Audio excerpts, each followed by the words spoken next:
नमस्कार मित्रांनो, मी active education YouTube channel मध्ये आपले स्वागत करत आहे। आपणासाठी एक महत्त्वपूर्ण गुड ब्रेकिंग न्यूजचे स्पष्टीकरण करत आहे। तर चला पाहूया आजची प्रमुख गुड ब्रेकिंग न्यूज। मित्रांनो, आपली आजची महत्त्वाची बातमी आहे गुड ब्रेकिंग न्यूज। उच्च न्यायालयाचा निर्णय, निवृत्त होणाऱ्या कर्मचाऱ्यांना वार्षिक वेतनवाढ। या संदर्भामध्ये स्पष्टीकरण पाहूया। नमस्कार मित्रांनो, पुन्हा एकदा आपले मनपूर्वक हार्दिक स्वागत। आताच्या घड्याची सर्वात मोठी ब्रेकिंग न्यूज आहे निवृत्त होणाऱ्या कर्मचाऱ्यांसाठी वार्षिक वेतन वाढ देण्याच्या संदर्भातील पात्रता जाणून घेण्यासाठी हा व्हिडिओ सुरुवातीपासून शेवटपर्यंत आवश्यक व हमखास कुठेही स्किप न करता पहा। चला तर करूया या गुड ब्रेकिंग न्यूजचे स्पष्टीकरण।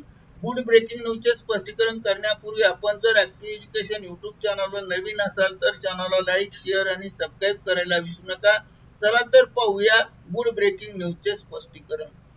30 जून रोजी कर्मचारी निवृत्त होणार असल्यास संबंधित कर्मचाऱ्यांना एक वार्षिक वेतन वाढ देण्याच्या संदर्भातील महत्त्वपूर्ण निर्णय आणि नियम आहेत व शासन निर्णय सुद्धा आहेत। परंतु 30 जून रोजी निवृत्त होत असेल तर त्या कर्मचाऱ्याला 6 महिने किंवा त्यापेक्षा जास्त काळ पूर्ण करणे आवश्यक आहे आणि पूर्ण करणाऱ्या कर्मचाऱ्यांनी हायकोर्टाचा निर्णय देण्यात आला आहे। म्हणजे 6 महिने सेवा पूर्ण होत असेल तर निर्णय देण्यात आला। यामुळे आता कर्मचाऱ्यांना दिलासा मिळणार आहे। वार्षिक वेतन वाढ बाबत महत्त्वाचा निकाल आहे। निवृत्त होणाऱ्या कर्मचाऱ्यांसाठी दिलासादायक उच्च न्यायालयाच्या खंडपीठाने वेतनवाढीच्या बाबत महत्त्वाचा निकाल कर्मचाऱ्यांसाठी देण्यात आला आहे। जर कर्मचारी निवृत्त होत असेल तर निवृत्त होणाऱ्या निवृत्त होणाऱ्या कर्मचाऱ्यांना वर्षाच्या शेवटी त्या कर्मचाऱ्यांना त्याच पदावर एकाच पदावर 6 महिन्यापेक्षा जास्त काळ पूर्ण होत असेल म्हणजेच किमान 6 महिने सेवा पूर्ण होणे गरजेचे आहे। म्हणून न्यायालयाने या संदर्भात कर्मचाऱ्यांच्या बाजूने दिलासादायक निर्णय दिला आहे। निवृत्तीच्या शेवटच्या वर्षात किमान 6 महिने किंवा त्यापेक्षा जास्त सेवा पूर्ण करणाऱ्या कर्मचाऱ्यांना वेतनवाढ नाकारणे योग्य नसल्याचे स्पष्ट केले आहे। न्यायालयाने वाढीव वेतन देण्याचा आदेश सरकारला दिला आहे। न्यायमूर्ती रवींद्र घुगे आणि विनगावकर यांच्या खंडपीठाने हा निर्णय दिला आहे।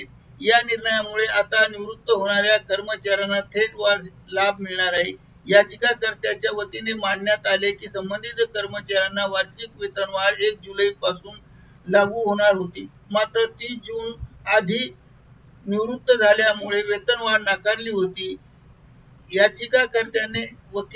याचिकाकर्त्याच्या वकिलाने न्यायालयात त्यांची बाजू मांडली की कर्मचाऱ्यांनी त्या वर्षातील 6 महिन्यापेक्षा जास्त काळ किंवा त्यापेक्षा जास्त काळ सेवा पूर्ण केली आहे, त्यामुळे ते वेतनवाढीस पात्र आहे। राज्य सरकारने या युक्तिवादाला विरोध केला असला तरी न्यायालयाने कर्मचाऱ्यांच्या बाजूने निर्णय देत वेतनवाढीची रक्कम देण्याचे निर्देश दिले आहेत। या निर्णयामुळे आता कर्मचारी निवृत्ती पूर्वी काही दिवसाच्या फरकामुळे वेतनवाढ पासून वंचित राहणार असेल तर अशा कर्मचाऱ्यांना मोठा दिलासा मिळणार आहे।